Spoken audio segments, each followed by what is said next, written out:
আইন মন্ত্রী আটকে গেল আইনেরই ফাঁকে, দাড়ি সারা দরবেশটারে ভণ্ড ভণ্ড লাগে। দাড়ি কেটে পার হচ্ছে, তাও আটকে গেছে। কথা কন দাড়ি সারা দরবেশটারে ভণ্ড ভণ্ড লাগে।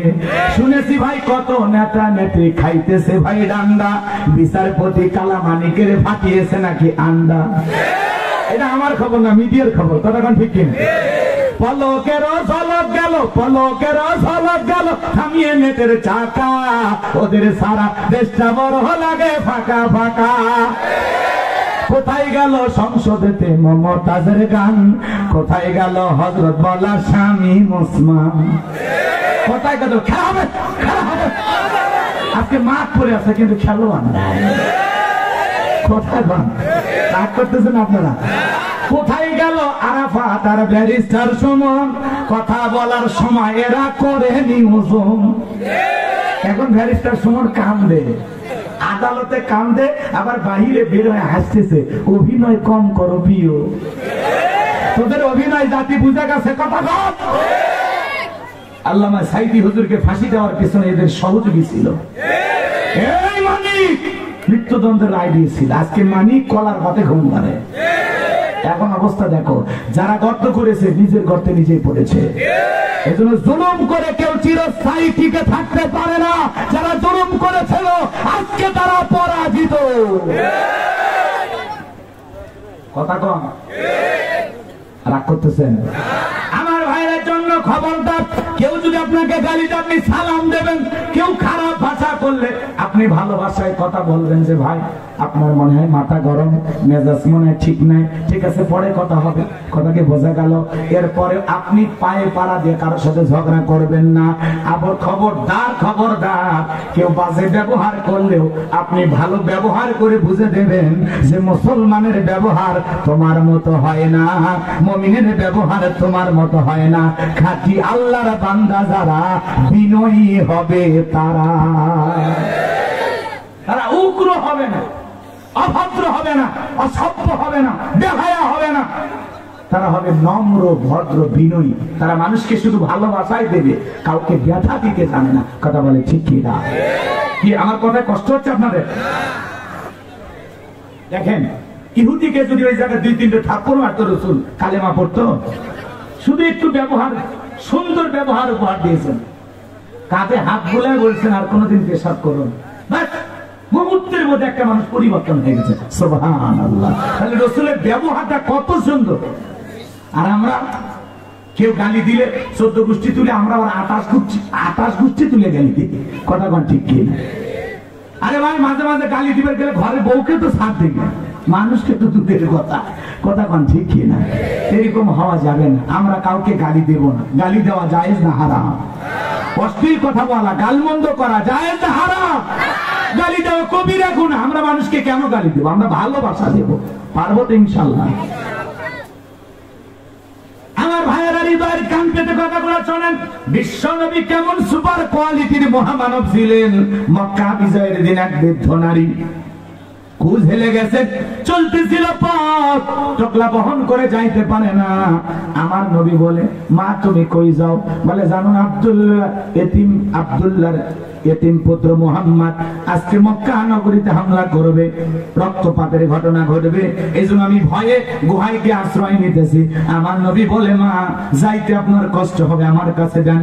বিশ্ব নবী বুড়ি মহিলার টুকরা সেই পাহাড় পর্যন্ত পৌঁছা দিলেন। আর দেখে বলে, পাহাড়ে তোমরা কারা লুকিয়ে আছো? আমিও মুহাম্মাদের ভয়ে পাহাড়ে আসলাম। এইবার ওরা ডেকে বলে, বুড়ি, যেই মানুষের ভয়ে তুমি গুহায় আশ্রয় নিয়েছো তার কাঁধেই তো তোমার টুকলা দেখা যায়। তখন বলতে যাবো, বাবা তুমি কি? বলে, মা আমি তো মুহাম্মদ। বলে, না, তোমার ব্যবহার থেকে যেটুকু বুঝলাম তুমি কোনোদিন মানুষ হত্যা করতে পারো না। তোমার ব্যবহার থেকে আমি বুঝতে পেরেছি তোমার চাইতে ভালো মানুষ আল্লাহর জমিনে আর কেউ হতে পারে না। আমি আর অমুসলিম থাকবো না, আমার তুমি কালেমা পড়ায় মুসলমান বানায় দাও। একটু জোরে বলেন সুবহানাল্লাহ। মক্কা বিজয়ের দিনে বিনা রক্তপাতে মক্কা বিজয়। সুবহানাল্লাহ বলেন। শুধু রসুলের ব্যবহার দেখে আবু সুফিয়ান বলে, ভাতিজা আমার সাথে তোমার ভাতিজা যেই ব্যবহার করবে আমি মুহাম্মদ আপনাদের সাথে সেই ব্যবহার করব। সুবহানাল্লাহ বলেন। এবং রসুল ঘোষণা করলেন আবু সুফিয়ানের বাড়িতে যারা আশ্রয় নেবে তাদের জানমালে হাত দেওয়া হবে না, তারাও নিরাপদে থাকবে। আল্লাহু আকবার বলেন। রসুল যে ক্ষমার উদাহরণ সৃষ্টি করেছেন, আমরা যদি সেই ক্ষমার উদারতা বাংলার জমিনে কায়েম রাখতে পারি, আবারও নতুন করে পৃথিবীর জমিনে ইসলামকে প্রতিষ্ঠিত করার ক্ষমতা আছে না নাই? কিন্তু রসুল আকরাম সাল্লাল্লাহু আলাইহি ওয়াসাল্লামের সেই আদর্শ ধারণ করতে হবে। রসুলের আদর্শ বাদ দিয়া আপনি এই জমিনে ইসলামকে প্রতিষ্ঠিত করতে পারবেন না। ঠিক রসুল যেভাবে মানুষকে ভালোবেসে বুকে টেনেছেন ওই ব্যবহার আপনাকে দেখাইতে হবে, তাহলে আমরা আবারও ইনশাআল্লাহ এই জমিনে কোরআনের রাজ কায়েম করতে পারবো। কথা বলে ঠিক না? কষ্ট হচ্ছে না কি আপনাদের? একটা তাকবীর দেন, লিল্লাহি তাকবীর। তাহলে বিশ্বনবী নেতা হিসেবে কেমন ছিলেন, কেমন সুপার কোয়ালিটির মহামানব ছিলেন, বলতে গেলে 3 রাত পার হয়ে যাবে তবু শেষ হবে না। আমি 2-1টা উদাহরণ টানলাম, কষ্ট হয়েছে আপনাদের? এরপরে শোনেন, বিশ্বনবীর ইন্তিকালের পরে ইসলামের 1 নাম্বার খলিফা আবু বকর সিদ্দিক রাদিয়াল্লাহু তাআলা কেমন নেতা ছিলেন, কিভাবে রাষ্ট্র পরিচালনা করেছেন, আমি কি একটু বলবো? কষ্ট হবে না?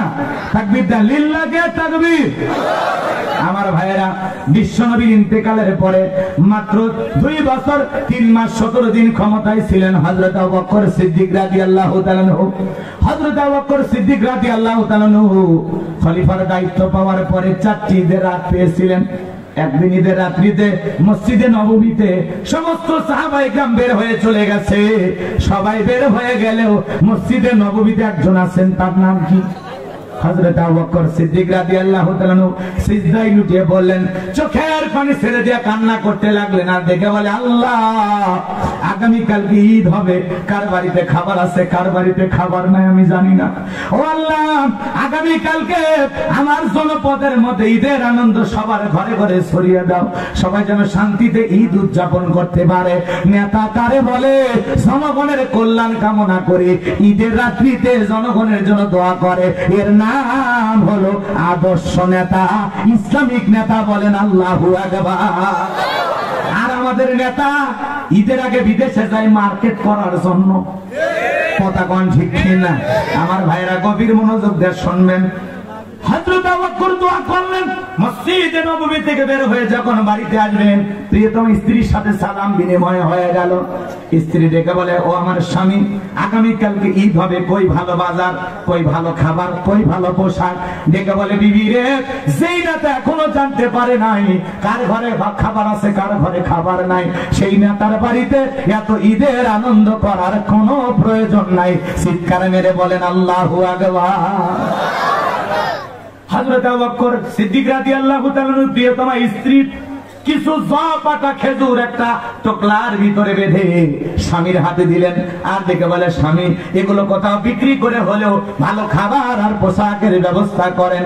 হযরত আবু বকর টুকলাটা কাটে নিলেন, বাইতুল মালের অর্থমন্ত্রী আসলামের কাছে গেলেন। যা বলে, আসলাম, এখন তালিকা অনুযায়ী যে সমস্ত গরিবদের বাড়িতে খাবার পৌঁছায় নাই, এখান থেকে টুকলা বেঁধে বেঁধে তাদের বাড়িতে খাবার পৌঁছায় দাও।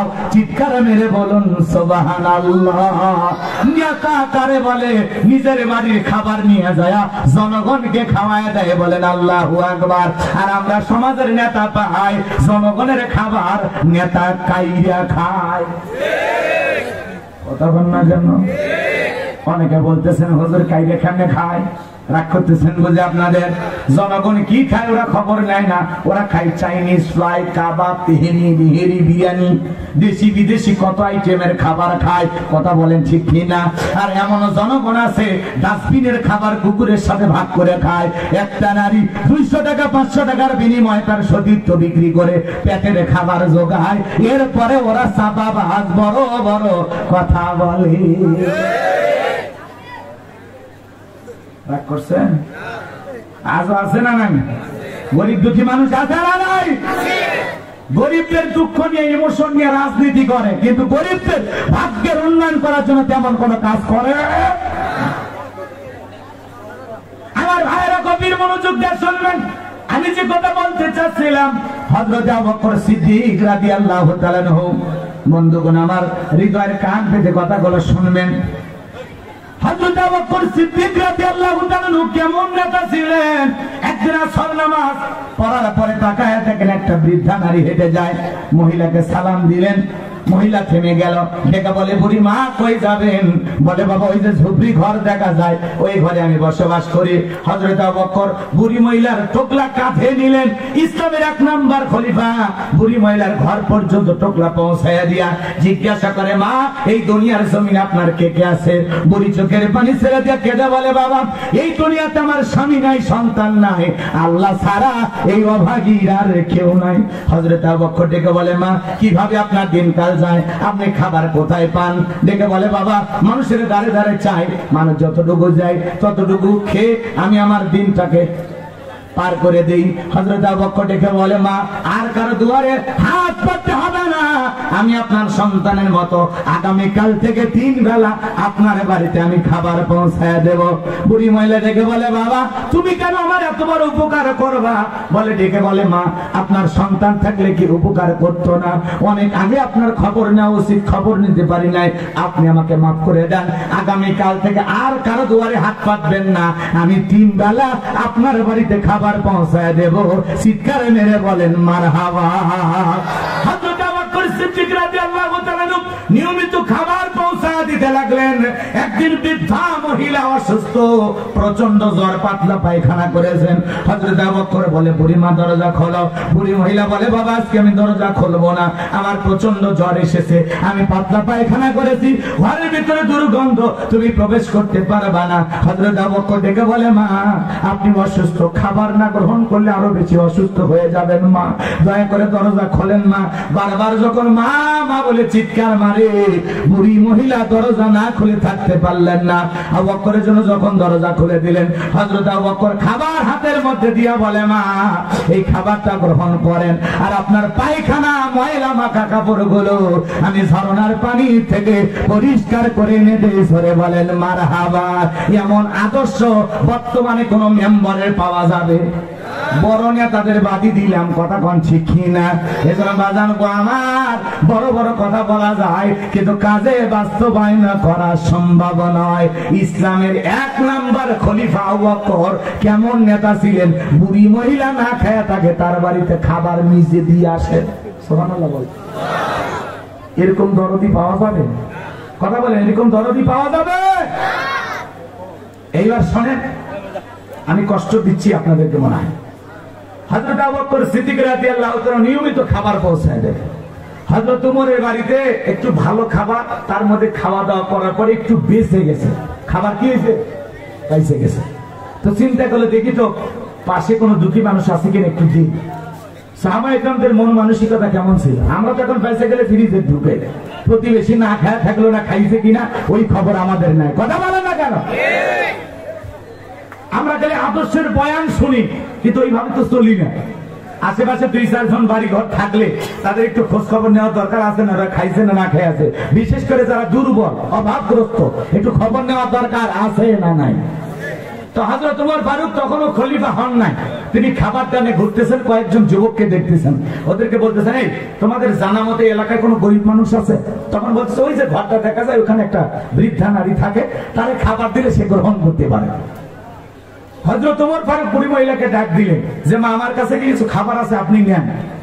বুড়ি মহিলা বলতেছে বাবা এই এলাকায় আমার একটা ছেলে আছে, সে 3 বেলা খাবার পৌঁছায় দেয়, আমার লাগবে না, এটা তুমি অন্য কাউকে দাও। মারহাবা কর। আর আমরা মসজিদে যদি কোনোদিন বিরিয়ানি দেয় বা পোলা দেয় বা জিলেপি দেয় এই হাতটা দেখবেন না, আবার পিঠের ভাতে এই হাতটা দেখবেন। 4-5 টুকরা নেওয়ার পরে বলে মেয়েটা খুব পোলা পছন্দ করে, আর 1 টুকরা দেওয়া। কথা বলে না? অথচ আপনি পাবেন একটা আর আপনি নিচের 3-4 দেন। এমন কায়দায় নেওয়া শুরু করছে মনে হয় পুরো সসপিনের ভিতরে যত পোলা আছে সব যদি এড়ে দেওয়া যায় তাও মনে আরো কম করবে। রাগ করতেছেন? সেখান খালি আলোচনা শুনলে হবে না। উড়িয়ে মাইলে কি বলতেছে বাবা আমার খাবার লাগবে না, অন্য কোন দুঃখী মানুষ থাকলে তারে দিয়ে আসো। আল্লাহু আকবার বলেন। আদর্শ কারে বলে? এইবার হযরত ওমর ফারুক টেনশনে পড়ে গেলেন, আরে বৃদ্ধা একটা নারী না খেয়ে থাকে, তার বাড়িতে কে খাবার পৌঁছায়? এই মানুষটার চেহারা আমি একটু দেখতে চাই। বলেন মারহাবা। মাগরিবের নামাজ পড়ে অপেক্ষায় বসে থাকলেন। কে যেন রুমাল মুড়ি দিয়া বুড়ি মহিলাকে ডাকলেন, খাবার ঘরের ভিতরে দিলেন, আবার চলে যায়। হযরত ওমর ফারুক খপ করে হাতটা চেপে ধরেছেন। কে ভাই তুমি? চেহারাটা দেখতে চাই। একটা বুড়ি মহিলা না খেয়ে থাকে, তার ঘরে খাবার পৌঁছায় দাও, তোমার চেহারাটা আমি একবার দেখতে চাই। হযরত ওমর ফারুক মুখ থেকে যখন রুমাল টান দিলেন, তাকায় দেখেন আর কেউ না, ইসলামের 1 নাম্বার খলিফা হযরত আবু বকর সিদ্দিক রাদিয়াল্লাহু তাআলা দেখার পরে ডেকে বলে, এই না হলে বিশ্বনবীর বন্ধু, এই না হলে ইসলামের 1 নাম্বার খলিফা, বুড়ি মহিলা না খেয়ে থাকে, তার বাড়িতেও খাবার পৌঁছায়া দেয়। বলুন আল্লাহু আকবার। সাহাবায়ে কেরামদের ব্যবহার, তাদের নেতৃত্ব, তাদের চলাফেরা কত সুন্দর ছিল। এমন নেতা যদি সমাজে আমরা পাই, বলেন তো এই সমাজ কি জান্নাতি সমাজ হতে দেরি আছে? জোরে বলেন দেরি আছে? হযরতে আবু বকর সিদ্দিক রাদিয়াল্লাহু তাআলা ইন্তিকালের পরে ইসলামের 2 নাম্বার খলিফা হয়েছিলেন। কি নাম? তিনি কিভাবে রাষ্ট্র পরিচালনা করেছিলেন সংক্ষিপ্ত সময় একটু বলি। কষ্ট হয় আপনাদের? কষ্ট হচ্ছে? হোক, সমস্যা নেই। আমার আলোচনা আমি আমার গতিতে চলবে, এতে কে শুনলো কে শুনলো না ওইটা আমার দেখার বিষয় নেই। কথা কি বুঝতে পারছেন? মানে আপনি এমন ভাব নিতেছেন, মনে হয় এই ঘটনাগুলো, এই কথাগুলো আপনার মুখস্থ। শুনি ঠিকই, আমরা মানি না। শুনি, জানি, মানি না। এটা আমাদের একটা স্বভাবগত বৈশিষ্ট্য। প্রতিদিন আশেপাশে ওয়াজ মাহফিলের অভাব হয় না, কিন্তু আমরা ওয়াজ শুনি, নিজেকে পরিবর্তন করতে পারি না। পরিবর্তন করার নিয়তে বসতে হবে। আপনি হাত তুলে বলেন 12টা পর্যন্ত আসি ইনশাআল্লাহ, এরপরে আপনি চলে যাচ্ছেন, তার মানে কি ওয়াদা ভঙ্গ করতেছেন? ওয়াদা ভঙ্গ করা কিসের লক্ষণ? তাহলে আপনি আপনার কথাই যদি না রাখেন, তাহলে ওয়াজ শুনে আমল করবেন, তার গ্যারান্টি আছে? এই জন্য ভাইয়েরা আমার, আপনাদের অনেকে বিরক্ত লাগতেছে, খারাপ কিছু কইতেছি, একটা তাকবীর দেন, লিল্লাহে তাকবীর। আমার ভাইয়েরা, হযরত আবু বকরের ইন্তিকালের পরে ইসলামের 2য় খলিফা, খলিফাতুল মুসলিমিন আমিরুল মুমিনিন হযরত ওমর ফারুক রাদিয়াল্লাহু তাআলা আনহু, তিনি খেলাফতের দায়িত্ব পাওয়ার পরে প্রিয়তম স্ত্রীকে ডাকিয়ে বলে, তাহাজ্জুদের নামাজ আদায় করার পরে প্রিয়তম স্ত্রীকে ডাকে বলে, আব্দুল্লাহর মা, রাঙা তরবারি দাও। জনগণ কার ঘরে খাবার আছে, কার ঘরে খাবার নাই, কে সুখে আছে, কে দুঃখে আছে, জনগণের গোপনে ছদ্মবেশ ধারণ করে খোঁজ খবর নিতে হবে। আমার ভাইয়েরা, আব্দুল্লাহর মা ওমর ফারুকের স্ত্রী রাঙা তরবারি স্বামীর হাতে দিতেছেন, আর বলে, স্বামী আপনি যে একা একা বাহিরে যাবেন, আপনার কি একটু ভয় লাগে না? হযরত ওমর ফারুক দেখে বলে, মুসলমানের নেতা হবে যারা, তারা যদি জনগণের হক সঠিকভাবে আদায় করে, তাদের জানমালের নিরাপত্তা দেওয়ার গ্যারান্টি আমার আল্লাহ। নেতা যদি ভালো হয়, জনগণ তাহাজ্জুদ পড়ে তার জন্য দোয়া করবে। কথা বলেন ঠিক কিনা? আমার ভাইয়েরা গভীর মনোযোগ দিয়ে শুনবেন, লম্বা হবে, আমি লম্বা করব না। হযরত ওমর ফারুক রাদিয়াল্লাহু তাআলা আনহু রাঙা তরবারি নিয়ে ছদ্মবেশ ধারণ করে পথ চলতে লাগলেন। পথ চলতে চলতে একজন যুবকের সাথে দেখা হয়ে গেল। যুবক সালাম দিলেন, আসসালামু আলাইকুম আমিরুল মুমিনিন। হযরত ওমর ফারুক সালামের জবাব দিয়ে বলে, হে যুবক, এত রাতের বেলায় তুমি কেন দাঁড়িয়ে আছো? যুবক দেখে বলে, খলিফা, আল্লাহ খেলাফতের দায়িত্ব দেওয়ার পরে সারাটা জীবন তো মানুষের বাড়িতে ডিউটি করলেন, নিজের বাড়ির খবর রাখলেন না। হযরত ওমর ফারুক দেখে বলে, যুবক কি বলতে চাও? বলে, ও খলিফা, আপনার বাড়িতে একটা রক্তাক্ত শিশুর লাশ আছে। হযরত ওমর ফারুক দেখে বলে, যুবক, জবান দিয়ে যা বলতেছো সাবধানে বলো। তুমি কে জানো আমি উমরের নাম শুনলে বাঘে ছাগলে এক ঘাটে পানি খাই। আমি উমর যেই রাস্তা দিয়ে যাই, ওই রাস্তা দিয়ে হাঁটার সাহস পায় না। আর সেই ওমর রানিং খলিফা থাকা অবস্থায় রাজ্যের ভিতরে শিশুকে হত্যা করা হয়েছে, তুমি কি বলতে চাও? এইবার যুবক ডেকে বলে, খলিফা, মিথ্যা বলি নাই, বাড়িতে যান, তল্লাশি চালান, যা দেখবেন আপনার বাড়িতে একটা শিশুর লাশ আছে। হযরত ওমর ফারুক ডেকে বলে, ঠিক আছে যুবক, তুমি থাকো, আমি বাড়িতে যাই। এই কথা বলে হযরত ওমর যখন রওনা করলেন, পিছন থেকে যুবক ডেকে বলে, খলিফা, আপনি লাশের প্যাকেটটা খোলার পরে যদি কোনো কিছু না খুঁজে পান, দেখবেন ওই লাশের ভিতরে একটা সিরকুট লেখা আছে, ওই সিটির ভিতরে সামান্য হলেও হত্যাকারী সম্পর্কে তথ্য দেওয়া আছে। হযরত ওমর ফারুক বাড়িতে গেলেন, সমস্ত সেনাবাহিনীদেরকে ডেকে বলে তল্লাশি চালাও, সিরিন অভিযান চালাও, দেখো তো বাড়ির ভিতরে কোনো প্যাকেট পাওয়া যায় কিনা। সবাই খুঁজতে খুঁজতে একটা রক্তাক্ত প্যাকেট নিয়ে ওমর ফারুকের সামনে হাজির হয়। হযরত ওমর ফারুক ডেকে বলে খোলো তো দেখি। এইবার প্যাকেট খোলো, সবাই টাকা দেখে, আর এক নয় দুই নয়, কে বা কারা জানো ছোট্ট একটা বাচ্চাকে হত্যা করে এক নয় দুই নয় 12টা টুকরো করেছে। জোরে কন্যা হুজুবিল্লাহ। হযরত ওমর ফারুক এই 12 টুকরা শিশুর লাশ দেখে অজরে চোখের পানি ছেড়ে দিয়ে কান্না করতেছেন, আর দেখে বলে কার এত বড় সাহস এই শিশুকে 12 টুকরো করে হত্যা করলো, কি ছিল এই শিশুর অপরাধ, কেন তাকে হত্যা করা হলো। হযরত ওমর ফারুক দেখে বলে যতক্ষণ পর্যন্ত এই 12 টুকরা লাশের বিচার আমি না করতে পারবো, ততক্ষণ পর্যন্ত আমি ওমর শান্ত হব না। চিৎকারে মেরে বলেন আল্লাহু আকবার। আর আমাদের সমাজে বিচারের দাবিতে মানববন্ধন করার আগে 2 মাস 3 মাস মিডিয়াতে ফলাও করে প্রচার হয়, টেলিভিশনে নিউজ প্রচার হয়। সারা দেশে যখন আন্দোলন ছড়িয়ে পড়ে তখন নেতার ঘুম ভাঙে আর বলে বিষয়টা ভেবে দেখতেছি।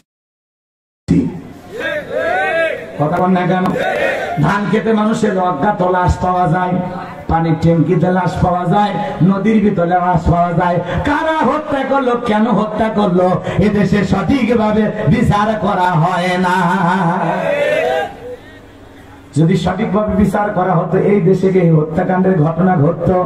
এই জন্য চুরি, হত্যা, দুর্নীতি এগুলো বন্ধ করতে হলে আল্লাহর আইন ছাড়া বিকল্প কোন পদ্ধতি খোলা নাই। ঢাকা মোহাম্মদপুরে সিসি ক্যামেরায় দেখেছেন, ভিডিওটা ভাইরাল হয়ে গেছে। কিছু ছেলে পেলে চুরি করার জন্য একটা দোকানে চলে গেল। দোকানে যাওয়ার পরে আমার ভাইরা ওই দোকানদারকে বড় বড় রামদা দেখায় বলে বেটা কি আছে বের কর। আমার ভাইরা ওই দোকানের ক্যাশের ভিতরে যত টাকা ছিল সব নিয়ে নিল, ডয়ারের ভিতর থেকে সমস্ত টাকাগুলো নিয়ে নিল, পকেটের ভিতরে টাকা তুলতেছে। ওই চাপাতির উল্টো দিক দিয়ে ছেলেটাকে আঘাত করলো। দিনে দুপুরে ডাকাতি করে নিয়ে যায়। সিসি ক্যামেরার ফুটেজ দেখে এখনো পর্যন্ত ডাকাতদের ধরা যাচ্ছে না। এইবার প্রশাসনকে যখন বলা হলো দিন দুপুরে ডাকাতি করা হয়, সিসি ফুটেজ ভাইরাল হয়ে যায়, চোরকে কেন ধরা হচ্ছে না? মোহাম্মদপুর থানার ওসি সাহেব, প্রশাসনের লোকজন বলতেছে মোহাম্মদপুর থানায় এত অপরাধীর জন্ম হয়ে গেছে, অনেক জেলাতে এত অপরাধী নাই। কথা কন না কেন? আজকে দেখেন বাজার আমার দোকানদার দোকানদারি করতেছে, নিরাপত্তা নাই, চোর যায় চুরি করতেছে। কথা বলে ঠিক কিনা? এই চুরি যদি বন্ধ করতে হয় আল্লাহর আইন লাগবে। কথা বলেন ঠিক কিনা? সূরা মাইদার ভিতরে আল্লাহ পাক 1450 বছর আগে আইন দিয়েছেন, যদি কেউ চুরি করে অপরাধ যদি প্রমাণিত হয় চোরের হাত কেটে দাও। একটা চোরের হাত যদি বাইতুল মুকাররমের সামনে কেটে দেওয়া হতো আর বলা হতো এ বাংলার জনগণ শোনো দিয়া বাংলার পার্লামেন্টে আইন পাস করা হলো, এখন থেকে চুরি করলে আল্লাহর আইন অনুযায়ী চোরের হাত কেটে নেওয়া হবে। এই আইন যদি বাংলাদেশের পার্লামেন্টে আমরা চালু করতে পারতাম, চোরেরা চুরি করা তো দূরের কথা, তওবা করে আল্লাহর ওলি হয়ে যেত। কথা বলেন ঠিক কি না? চোরেরা বলতো ভিক্ষা করে খাবো, তাও চুরি করবো না। কিন্তু কে শুনে কার কথা? সরিষাই তো ভূত। কথা কয় চোরের বিচার বাংলাদেশে আছে? কথা কনা আছে? চুরি ডাকাতি করে কত মানুষ, সঠিকভাবে আমরা বিচার করতে পারি না। এই জন্য আল্লাহর আইন দিয়ে বিচার করলে শান্তি, আল্লাহর আইন দিয়ে বিচার করলে মুক্তি। এই জমিনে আল্লাহর আইন চালু হোক, কোরআনের আইন চালু হোক। কারা কারা চান? তুই হাত তুই আল্লাহকে একবার দেখান। লিল্লাহি তাকবীর, আল্লাহু আকবার, লিল্লাহি তাকবীর, আল্লাহু আকবার। আমার ভাইয়েরা, এই জন্য অপরাধী বাড়তেছে, অপরাধ বাড়তেছে, চুরি দুর্নীতি বাড়তেছে। কথা বলে ঠিক কিনা? এই সমাজে যারা চুরি দুর্নীতি করতেছে কিছু লোক পালিয়ে গেলেও এখনো কিছু লোক আছে না নাই? এই জন্য সমাজটাকে কন্ট্রোল করতে হবে। অনেকে বড় বড় কথা বলতেছে, হুজুর এই সমাজ কিভাবে কন্ট্রোল হবে? কিভাবে? ইউনূস সাহেব তো ক্ষমতার চেয়ারে বসে আছে, প্রধান উপদেষ্টা, সে তো কিছুই করতেছে না। আচ্ছা বলেন তো 2 মাসে একটা লোক কি করবে? একটা ছেলে বিয়ে করে বউ নিয়ে বাসর ঘরে ঢুকছে, তো বিবিকে বলতেছে বিবি তুমি একটু অপেক্ষা করো, আমি বাইরে থেকে জরুরি কাজ সেরে এসে। ওই বাড়ি যে দাদি, বাড়ির ভিতরে প্রবেশ করে বলতেছে নাতি বউ কি করবে না করবে জানি না, আমার একটা পুঁতি চাই। নতুন বউ শরম পাইছে, বাসর ঘর বোঝেন না। এইবার দাদি বের হয়ে যাওয়ার পরে শাশুড়ি ঘরের ভিতরে প্রবেশ করে বলে ও বৌমা কি করবে না করবে আমি জানি না, আমার একটা নাতি চাই, আমি খেলাধুলা করব, অতি দ্রুত আমার একটা সাথী চাই। বৌমা শরম পাইছে, নতুন বউ কি আর বলবে, খালি মুচকি হাসি দিতেছে। এরপরে শাশুড়ি যাওয়ার পরে ওই বাড়ি যে ননদ ছিল সে এসে বলতেছে ভাবি কি করবেন না করবেন জানি না, আমার কিন্তু একটা ভাতিজা চাই। ভাবি শরম পাইতেছে, কি আর বলবে, নতুন বউ। এরপরে ননদ চলে গেল, কিছুক্ষণ পরে স্বামী এসে বলতেছে বউ কি দিবা না দিবা জানি না, আমার কিন্তু একটা তোমার মতো সুন্দরী ফুটফুটে রাজকন্যা চাই। তখন বউ বলতেছে তোমাদের বংশের লোকজন কি পাগল? কেন? তোমরা মানে পাগলের বংশ। কি হয়েছে? বলে তোমার দাদি ঢুকে বলে পুতি চাই, তোমার মা এসে বলে নাতি চাই, তোমার ঢুকে বলে ভাতিজা চাই, তুমি এসে বলতেছে একটা ফুটফুটে সন্তান চাই। আমি বাড়ি থেকে কি ভেনিটি ব্যাগে রেডিমেড বাচ্চা সাথে নিয়ে আসছি যে চাইলে আর দিয়ে দিলাম, একটা বাচ্চা হতে তো 10 মাস 10 দিন সময় দেওয়া লাগবে, চাইলে তোর বাচ্চা দেওয়া যায় না, সময় লাগবে কিনা। তো ডক্টর ইউনূস সাহেব 2 মাস ক্ষমতায় বসছে, আজকে দেখা যায় রিক্সাওয়ালার দাবি, আনসারের দাবি, অমুসলিমের দাবি, পাহাড়ে বসবাস করা আদিবাসী এদের দাবি, হিজড়ার দাবি, পতিতের দাবি, প্রতিদিন খালি আন্দোলন, দাবি আর দাবি। আরে ভাই বিগত 16 বছর জবান তো বন্ধ ছিল, এত দাবি ছিল কোথায়? 2 মাসে একটা লোক কি করবে? 16 বছরের জঞ্জাল 2 মাসে পরিষ্কার করা যায়? ইউনূস সাহেব দ্রব্যমূল্যের ঊর্ধ্বগতি, বাজারে আগুন, ইউনূস সাহেব কি বাড়ি সবজি চাষ করে? এই জন্য উনি আছে, উনি না পারলে নির্বাচন দিয়ে ক্ষমতা থেকে নেমে যাবে। একটু অপেক্ষা করেন, ইউনূস সরকার ব্যর্থ হলে পুরো বাংলাদেশের মানুষ ব্যর্থ হয়ে যাবে। স্বাধীনতা অর্জন করা যেমন কঠিন, তার থেকে বেশি কঠিন স্বাধীনতাকে সুরক্ষিত রাখা। মাথা গরম করে না, চুপ থাকেন। আল্লাহ খালি করে ফেসবুকে লাগে এনারা ক্ষমতা বিক্রি করতেছে, বাজারে তো কোনো কিছু কমতেছে না। 16 বছর তো ফেসবুকে লেখারও সাহস পাইতে না, কথা কয় না কেন? এই জন্য বলবো বেশি বাড়াবাড়ি করবেন, একটু সময় দেন। ওনারা না পারলে আপনারাই আছেন, আপনারাই দেশ চালাইন, একটু অপেক্ষা করেন। রাগ করতেছে? 50 টাকা চিনি 130 টাকা নিয়ে গেছে, ওটা কি কমানো এত সহজ? 80 টাকার সয়াবিনের তেল 160-70 টাকা নিয়ে গেছে, কমানো অত সহজ? গত বছরে তো মরিচের কেজি 1200 টাকা হয়েছিল, কাঁচা মরিচ। এই বছর তার বন্যা বেশি হয়েছে, তো 2-4 দিন 200-300 টাকা কেজি গেছে। এত জলে খাইন না কাঁচা মরিচ, গুঁড়া মরিচ দিয়ে তরকারি রাখবে। কথা কি বোঝা গেল? খবরদার রাগ কইরেন না, রাগ কইরেন না, একটু সময় দেওয়া লাগবে। কি দেওয়া লাগবে? সময় দেওয়া লাগবে। এই ওনারা না পারলে আবারও দেশে নির্বাচন হবে সুন্দর করে। আমার বয়স এখন 38 বছর, আমি একদিনও ভোট দিতে পারি নাই।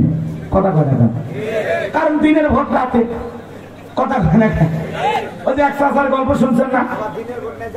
চাচা সকালবেলা ফজরের নামাজ পড়ে সকাল সকাল ভোট দিবেন গেছে। কয় চাচা এত কষ্ট করে আসছেন কি? আপনার ভোট তো দেওয়া হয়ে গেছে। চাচা বলতেছে বা ঢুকলেনই না, ভোট হয়ে গেল। এত কষ্ট কিসব করা লাগবে? আপনি মুরব্বী মানুষ, আপনি বাড়ির যান আর জিকির করেন, যান। চাচা তখন মনে দুঃখ নিয়ে ভোট দেওয়া হলো না, ফেরত যাচ্ছে। তখন পিছন থেকে চাচা চাষিক যান পাঠাইন না, চাষিক যা বলেন চাষিরও ভোট দেওয়া হয়ে গেছে। তখন চাচা বলতেছে ভাতিজা আমার ভোট দিয়েছো তোমরা নাই নেন, কিন্তু তোমার চাষি মারা গেছে 6 বছর আগে। তোমার চাষি কবর থেকে উঠে এসে ভোট দিয়ে গেল। ওই মহিলার সাথে এতদিন সংসার করলাম, একটাবার আমার সাথে সাক্ষাৎ করে গেল। এই তো হলো সমাজের অবস্থা ছিল। মৃত ব্যক্তি ভোট দিতে, কথা কন ঠিক কি না? আমার ভাইয়েরা সারাদিন ধরে ভোট বিচ্ছুন দেয় না, আর ফলাফল বিকাল 4টার পরে বলে 2024 জন ভোট দিচ্ছে। আপনি দেখলেন নির্বাচনের কয়েকদিন খালি কুত্তে ঘুরছে, কথা কন নাকি? ভোট কেন্দ্রে 8-10টা কুত্তে খালি বসে আসছিল, ছাগল টাগল বসে আসছিল। আবার যে আনসারের দায়িত্ব, এক আনসার নারী আনসারের দিকে ছায়া থেকে ওইটি খালি চকাচকি হচ্ছে, মানে প্রেম প্রীতি হচ্ছে। কথা কন ঠিক কিনা? তারপরে বলে ভোট পড়ছে এত%, অত%, মিথ্যা কথা বলতো। কথা কন ঠিক কিনা? এই জন্য মিথ্যাবাদীর দিন শেষ, সত্যবাদীর বাংলাদেশ। কথা কন ঠিক কিনা? ভোট চুরির দিন শেষ, এখন ভোট দিয়া আমার ভোট যাকে খুশি তাকে দেবে, এটা বলা যাবে না। আমার ভোট আমি দেব সৎ, যোগ্য, নামাজি, আল্লাহওয়ালা, মুত্তাকি, আমানতদার, ভালো নেতা দেখে দেব। খালি মোষ আর ভুড়ি দেখে নেতা বানায় না। কথা কন? যাত্রার পিছনে যে আগের মতো স্লোগান দেবেন, বল্টু ভাইয়ের চরিত্র ফুলের মতো পবিত্র, নামাজ পড়া ভক্ত, গাঁজা খাই 5 ওয়াক্ত, ঘুম চুরিতে বাঘা ভক্ত, শয়তানের 1 নাম্বার ভক্ত, হুজুরদের জন্য খুবই শক্ত, সুশা খাই গরিবের রক্ত। পোস্টারে লেখা আছে গরিবের বন্ধু, ভোট দিয়ে দেখেন গরিবের 5 নাম্বার শত্রু। ওই পোস্টারের সাথে ওদের বাস্তবের কোনো মিল নাই।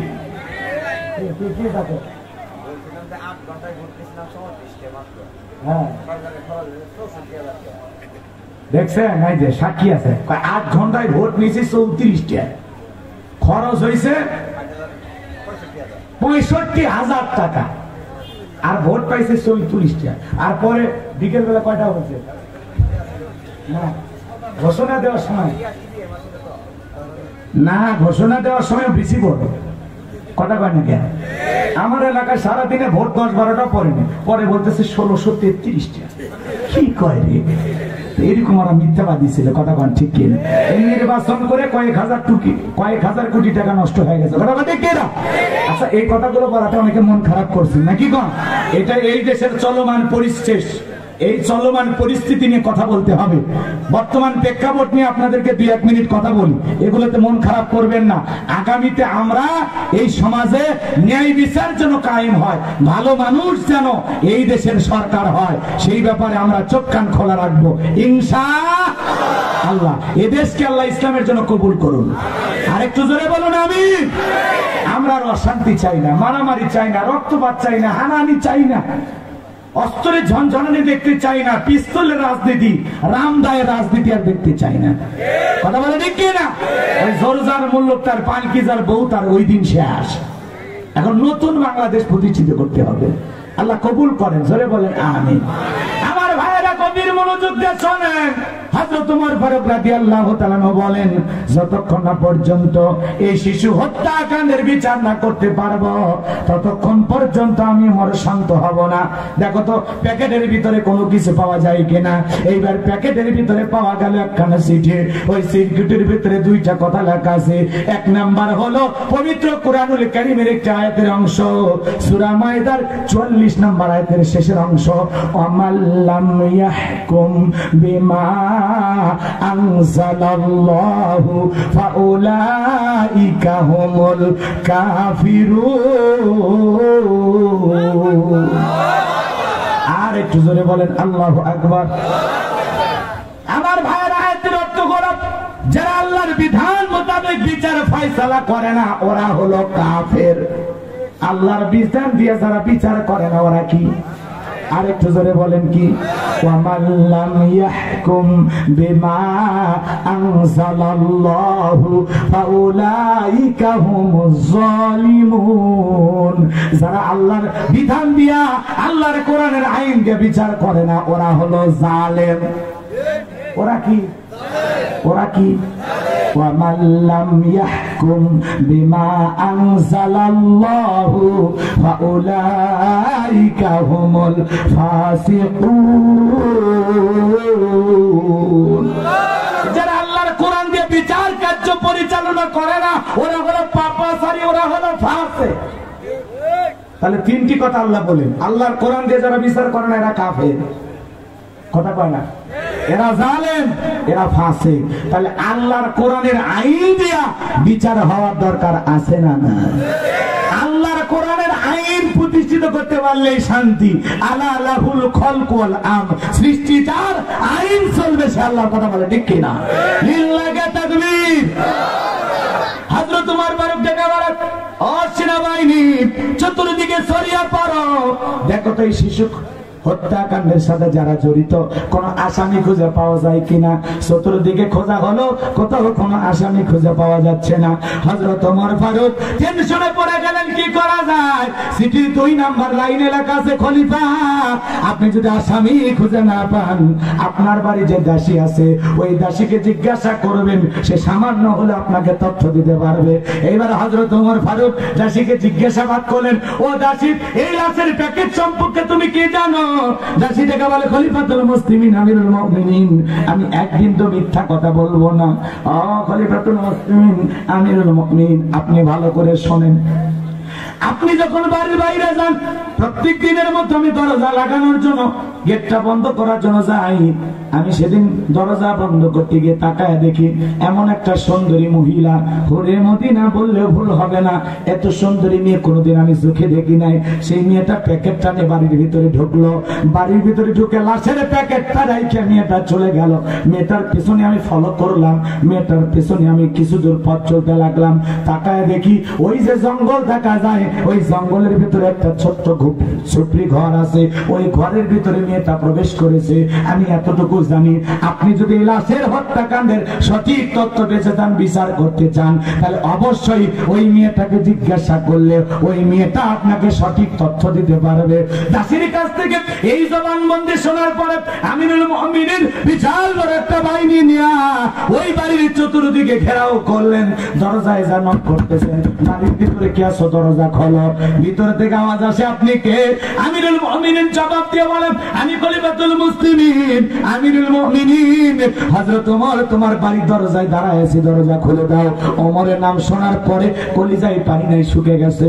বৃদ্ধ মানুষ কাঁপতে কাঁপতে বাড়ির দরজা খুলে দিলেন। হযরত ওমর ফারুক সালাম দিলেন। মুরব্বিকে সালাম দেওয়ার পরে জিজ্ঞাসা করলেন, এই বাড়িতে কে কে থাকে? বলে, আমি থাকি আর আমার একটা মা মরা মেয়ে থাকে। হযরত ওমর ফারুক বললেন, তোমার মা মেয়েটা কোথায়? মেয়েকে ডাক দাও। মেয়েকে ডাক দেওয়া করো। এইবার মেয়েকে জিজ্ঞাসা করা হলো, এইটা তোমার কে হয়? বলে, আমার বাবা। যেহেতু বাবার মেয়ের সম্পর্ক কোন ভদ্রলোক বাজে মন্তব্য করতে পারে না। এইবার ওমর ফারুক মেয়েটাকে জিজ্ঞাসাবাদ করার জন্য ডেকে বলে, এই মেয়ে, আমার বাড়িতে লাশের প্যাকেট কে রেখে আসলো? এই সন্তান কার? কে হত্যা করলো? কেনই বা হত্যা করলো? এই হত্যাকাণ্ডের পিছনে রহস্যটা কি? কি ছিল এই শিশুর অপরাধ? পুরো ঘটনাটা আমাকে খুলে বলো। মেয়েটা চোখের পানি ছেড়ে দিয়ে কাঁদে, আর থেকে বলে, আমিরুল মুমিনিন মিথ্যা কথা বলবো না, বিচার পাওয়ার আশায় আপনার বাড়িতে লাশের প্যাকেটটা আমি রেখে এসেছি। কথা কি বোঝেন? রাগ করতেছেন আপনারা? পুরো ঘটনাটা কি বলবো নাকি দোয়া করব? কারা কারা শুনবেন 2 হাত তুলে দেখান। লিল্লাহি তাকবীর। হাত নামান বাজান গো আমার ভাইয়েরা।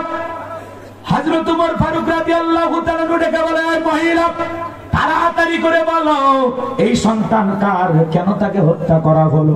মেয়েটা চোখের পানি ছেড়ে দিয়ে বলে, খলিফা, ওই সন্তান হলো আমার নারী ছেঁড়া ধন। হযরত ওমর ফারুক জিজ্ঞাসা করে, মেয়েরে, তোমার কি বিয়ে হয়েছে? বলে, না, বিয়ে হয় নাই। সন্তান পাইলা কোথায়? মেয়েটা চোখের পানি ছেড়ে দিয়ে কাঁদে আর দেখে বলে, আমিরুল মুমিনিন মিথ্যা কথা বলবো না, কোন বিষয় গোপন করব না। ও খলিফা, আমি গরিবের ঘরে সুন্দরী মেয়েটা আমার 1 নাম্বার অপরাধ। গরিবের ঘরে যখন সুন্দরী মেয়ে একটা জন্ম নেয়, দেখবেন সে মেয়েটা যখন যুবতী হয়, এলাকার বখাটে নজরে, বখাটা ছেলে পেলে যে দুষ্ট নজর ওই মেয়েটার উপরে পড়ে। উল্টা পাল্টা কথা বলে, গরিব বাবা প্রতিবাদ করার ক্ষমতা থাকে না। কথা বলেন ঠিক কি না?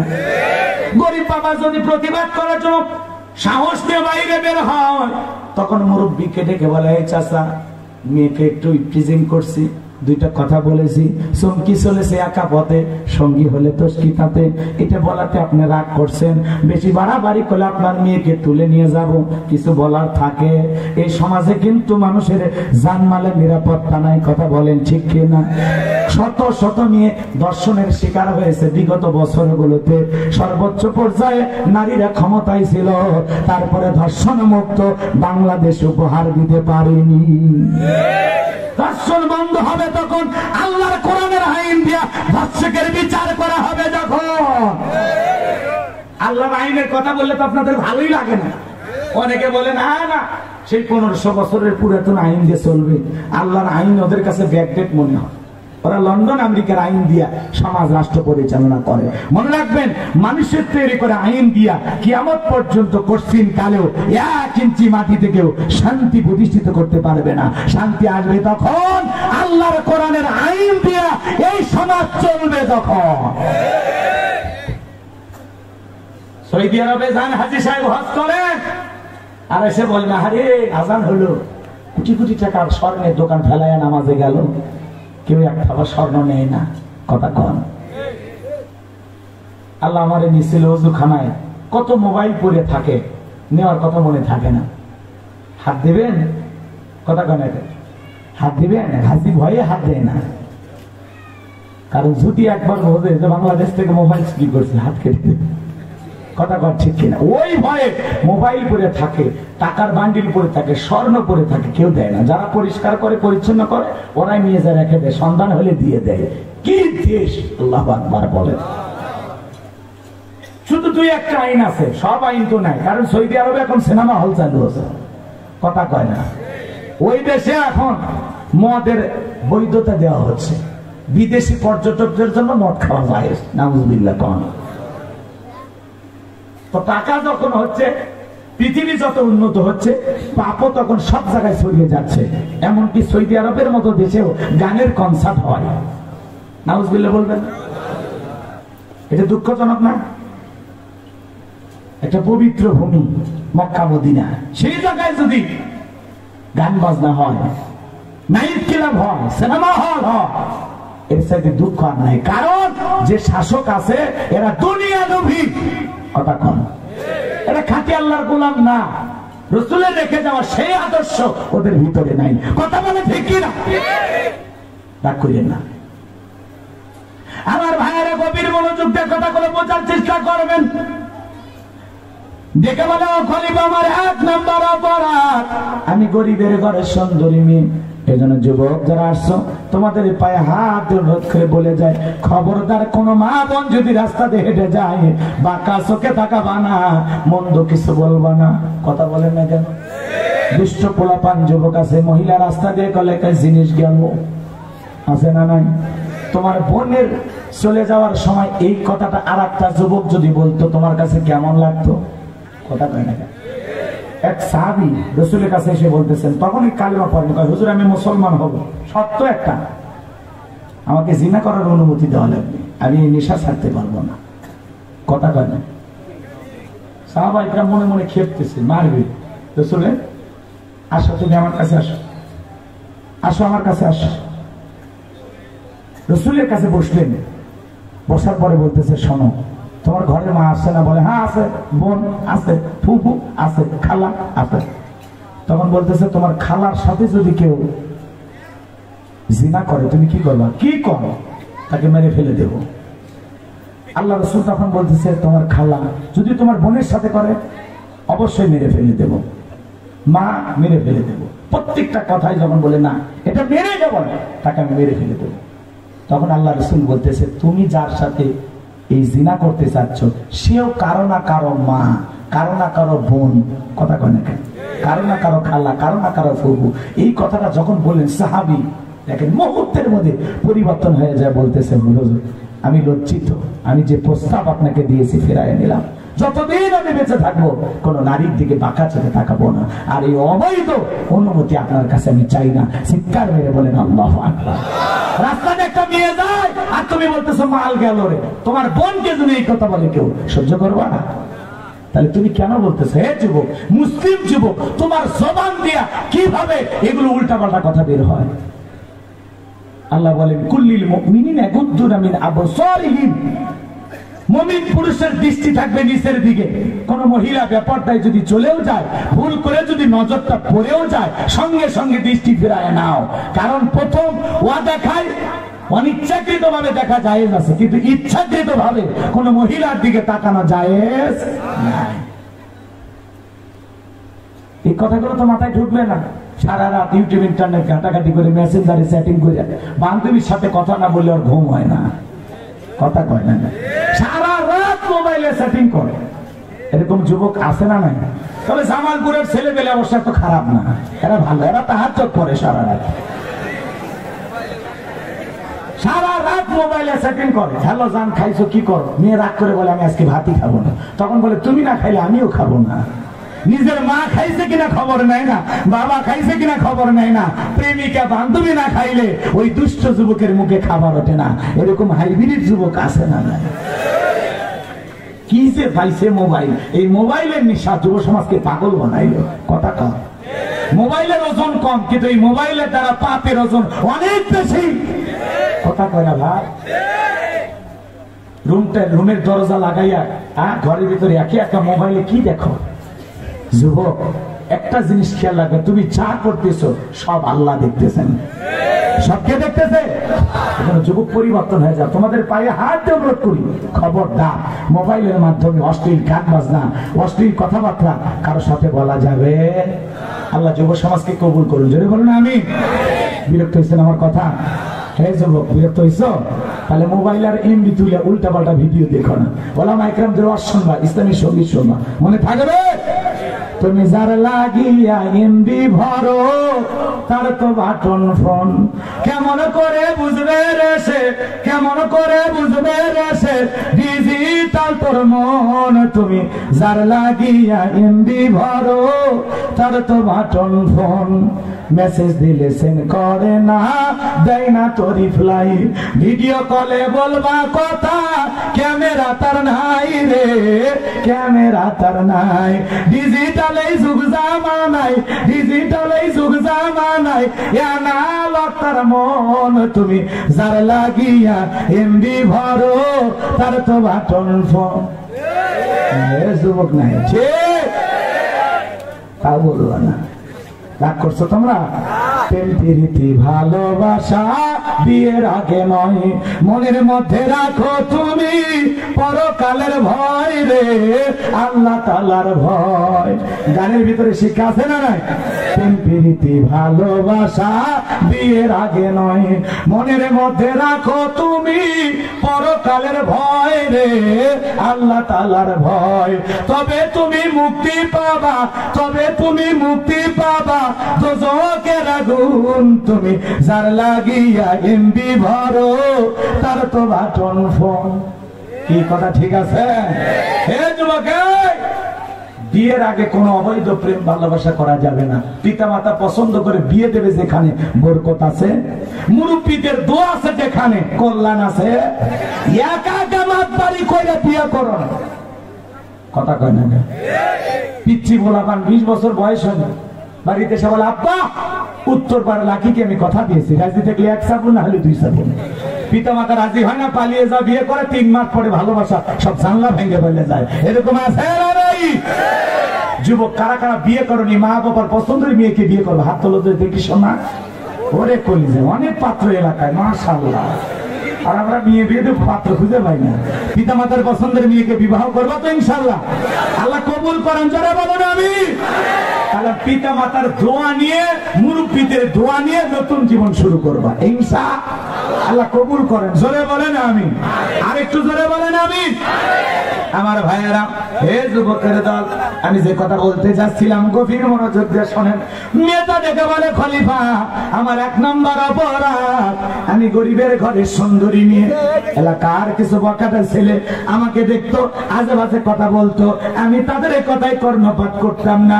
আমি যখন জঙ্গলের ভিতরে লাকড়ি আনার জন্য, খড়ি আনার জন্য যাইতাম, ওই ছেলেরা আমার পথে তাকায় থাকতো, উল্টা পাল্টা প্রস্তাব দিত, আমি তাদের কথা কখনো শুনতাম না, মানতাম না।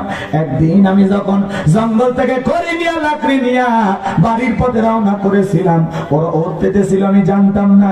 কয়েকজন মিলে সেদিন আমাকে ধরেছিল, আমার সাথে তারা অমানসিক ভাবে নির্যাতন করেছে। ওরা আমাকে গণধর্ষণ করার ফলে আমার পেটে আস্তে আস্তে বাড়িতে আসলাম। লজ্জার কথা আমি কাউকে বলতে পারি না। আমি বাড়ির ভিতরে থাকলাম, আমার পেটে আস্তে আস্তে সন্তানটা বড় হলো, আমি টের পাইতে লাগলাম। সন্তান আমি গর্ভধারণ করেছি, আস্তে আস্তে সন্তানটা পেটের ভিতরে বড় হলো, আমি সন্তানটাকে জন্ম দিলাম। লজ্জায় বাইরে যাইতে পারি না, সন্তানটাকে নিয়ে বাড়ির ভিতরে থাকলাম। অবস্থা এমন হয়ে গেল, বাড়িতে কোনো খাবার নাই, খাবার আমি খাই খাইতে পারি না, খাবার না খাই আমার স্তনের দুধ শুকে গেল, আমি আর সন্তানকে দুধ পর্যন্ত পান করাইতে পারি না। এই সন্তানটা এত জোরে চিৎকার মারতে লাগলো, সন্তানের কান্না চিৎকার আমাকে মানসিক ভাবে পাগলি বানায় দিল। আমি আর মানসিক ভাবে ঠিক থাকতে পারলাম না। কখন যে ধারালো অস্ত্র দিয়া সন্তানটাকে মারতে মারতে মারতে মারতে 12টা টুকরো ফেলে দিয়েছি, আমি নিজেও জানি না। সন্তানের কান্না যখন বন্ধ হয়েছে, চোখের সামনে তাকায় দেখতেছি রক্ত চলে যাইতেছে, তখন আমি বুঝতে পেরেছি সর্বনাশ হয়ে গেছে। আমি তখন হাতের নিচের দিকে তাকায় দেখি আমি নিজের হাতে আমার সন্তানটাকে 12 টুকরো করে ফেলেছি। ও খলিফা, আমি তখন বুঝতে পেরেছি ওরা আমাকে ধর্ষণ করে অপরাধ করেছে। এই সন্তানটা জন্ম দিয়ে আমি অপরাধ করতে পারি, কিন্তু এই শিশুটার তো কোনো অপরাধ নাই, কেন তাকে হত্যা করলাম? ও খলিফা, আল্লাহর আদালতে আমার কি বিচার হবে? আমি তো বুঝতে পারতেছি কিয়ামতের ময়দানে জাহান্নাম ছাড়া কোনো উপায় হবে না। এই জন্য খলিফা নিজের বিচার পাওয়ার আশায়, আরে ধর্ষণ যারা করেছে তাদের শাস্তি পাওয়ার আশায় এই লাশটাকে প্যাকেট করে ওই সিরকুটটা লিখে আপনাকে কুফুরির হুমকি দিয়ে লাশটা আপনার বাড়িতে রেখে এসেছি। খলিফা, আপনি যদি চান এই শিশুকে হত্যা করার কারণে আমার বিচার করতে পারেন, আর ওরা আমাকে ধর্ষণ করেছে এই বিচার আপনি আল্লাহর কোরআন দিয়া করবে। আল্লাহু আকবার বলেন। এইবার মহিলাকে গ্রেফতার করা হলো। হযরত ওমর ফারুক চতুর্দিকে লোকজন পাঠায়া দিলেন, যাও আসামি খোঁজো। কিভাবে কোরআন দিয়ে বিচার করে বলবো? 12টা বেজে গেছে, দোয়া করে দিই। হ্যাঁ, এদিক খেয়াল করেন। আমি তো আদর্শ নেতার গুণাবলী 2-4টা তুলে ধরলাম, কিন্তু জালেম নেতা নাই, কথা কয় না। তো সেগুলো তো বলতেই দিচ্ছেন না, কারণ আমি বুঝতে পারছি আপনারা আসলে ওগুলো শুনবেনই না। কারণ আমি শোনেন, অনেক জায়গায় গেলে পরিবেশ থেকে বোঝা যায় যে কিছু কিছু মানুষ আছে টাটকা কথা, হক কথা সহ্য করতে পারে না। তেল তেলা ওয়াজ করবেন, খুব খুশি। সেই একটা হুজুর আছে, যখন প্রেক্ষাপট নিয়ে বাস্তবতা নিয়ে সামাজিক কোনো কথা তুলে ধরবেন আর চুলকানি শুরু হয়ে গেছে। এরকম থাকবে, শোনেন। তারপরে আমাকে বলতে হবে কথা বুঝানোর জন্য। আদর্শ নেতা যে নেতা নিজের ইমামতিতে কর্মীদের কেনে নামাজ আদায় করে, যেই নেতা বলবে আমার কথা বলে 10 টাকা চাঁদাবাজি করতে পারবে, কথা কয় না, এইরকম নেতার পিছনে থাকা লাগবে। যে নেতা নিজেও নামাজ পড়ে, কর্মীদেরকেও নামাজ পড়ার কথা বলে, কথা বলে ঠিক না?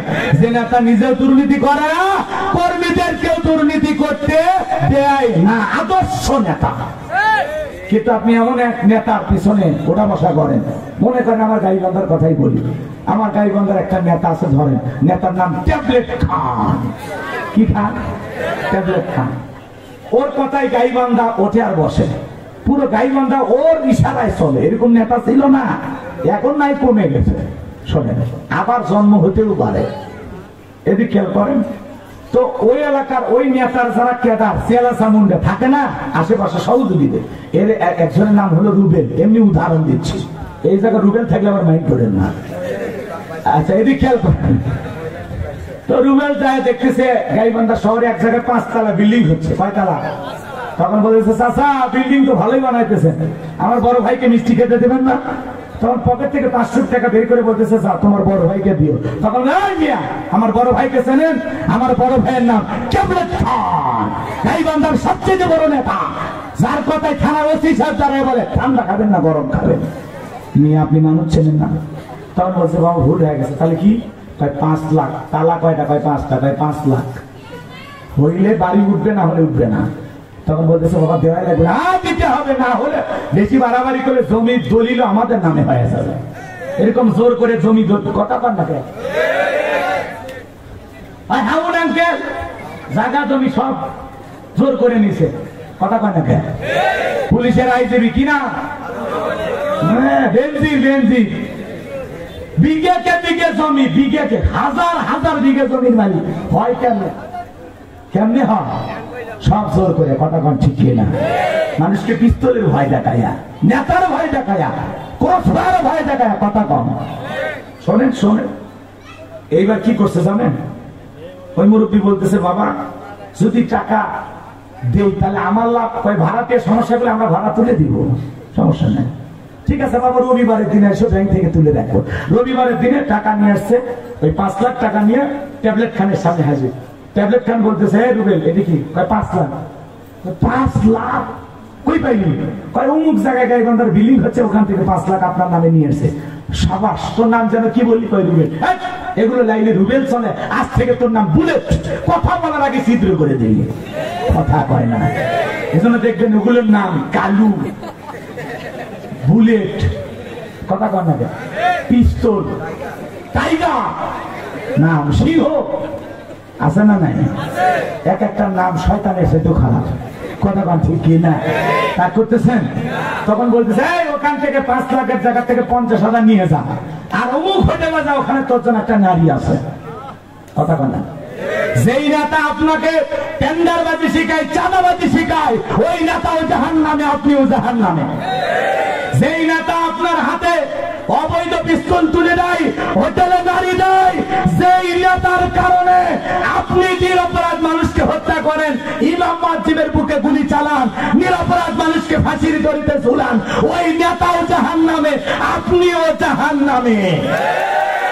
কথা গোলাম রব্বানির বাপের না, কথা আল্লাহ। ওয়াকালু রব্বানা ইন্না আতা'না সাদাতানা ওয়া কুবারা'না ফাআদাল্লুনা সাবিলা। হে আমাদের রব, দুনিয়াতে নেতাদের কথা মানতাম, বড়দের কথা মানতাম, ওরা আমাদেরকে পথভ্রষ্ট করে, গুমরাহি বানাইয়া, মিসগাইড করে, ভুল পথে পরিচালিত করে এই জাহান্নামে নিয়ে আসে। তাহলে কথা কি আমার? কথা কর।